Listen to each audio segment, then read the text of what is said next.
जो कि eco friendly है, और इस फ्रूट फ्लाई को फल मक्खी कहते हैं।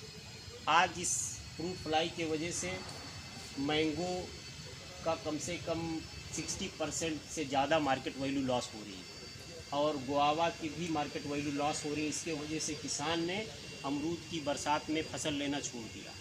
और सबसे बड़ी जो चैलेंज हमारे देश भारतवर्ष के साथ ये है कि हमारे देश का आम पहले एक्सपोर्ट होता था और हर साल $1 मिलियन उसको इनकम होता था, लेकिन इस फ्रूट फ्लाई की वजह से विदेशों ने आम लेना छोड़ दिया और हमारे देश को इसके वजह से $1 मिलियन की रेवेन्यू का नुकसान हो रहा।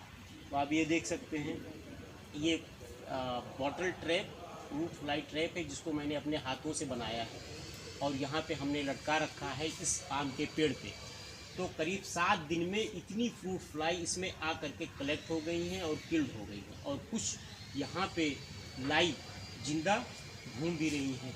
तो ये एक इजी वे है, बहुत इजी तरीका है जिसको आप बना सकते हैं और अपने आम के पेड़ पे या गुआवा के पेड़ पे इसको लटका सकते हैं। ये सबसे बड़ी बात ये है कि इको फ्रेंडली है, इससे एनवायरनमेंट को कोई लॉस नहीं है।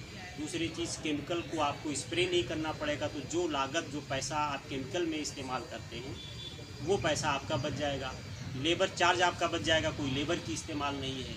तो ये एक तरीके की जो इनकी फीमेल है फ्रूट फ्लाई की, वो हार्मोन रिलीज़ करती है, उस हार्मोन को अट्रैक्ट करके मेल आते हैं और वो ये समझते हैं यहाँ फीमेल है, इसमें ट्रैप हो जाते हैं, किल हो जाते हैं। तो अगर इस प्रोसेस को हम चलाते रहेंगे कुछ दिन तक, 2-3 महीने तक, तो इस एरिया में जितने मेल्स हैं इसमें आके ट्रैप होते रहेंगे, किल होते रहेंगे, और जब एक लेवल आएगा कि मेल ज़्यादा से ज़्यादा इसमें ट्रैप हो जाएंगे, किल हो जाएंगे, तो सिर्फ फीमेल बचेंगी, और फीमेल बचेंगी तो इनकी पॉपुलेशन बहुत कम हो जाएगी। जब पॉपुलेशन कम हो जाएगी तो आम और अमरूद और वेजिटेबल्स जो कुकुरबिटेसी के हैं वो सेफ हो जाएंगे।